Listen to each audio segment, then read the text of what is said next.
বন্ধুরা দেখুন, আমি সেই সকালে ভিডিও দেখিয়েছিলাম মাংসর তখন তার মাংসটা করতে পারিনি। এখন এই যে মাংসটা বসিয়েছে, যে দেখুন কষাচ্ছি, মাংসটা হয়ে এসছে, আর একটু বাকি আছে।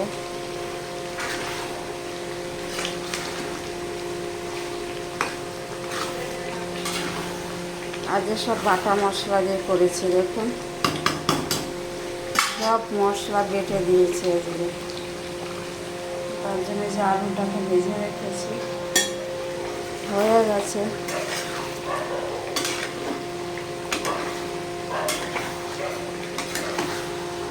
মাংসটা হলে পরে আমার রান্না হয়ে যায়। আজ আমার দুপুরের মেনু হচ্ছে মটন আর পাবদা মাছের ঝাল করেছি, গাঠি কচুর তরকারি করেছি, ভাত হয়ে গেছে। এখন মটনটা হলে পরে হয়ে যায় আমার।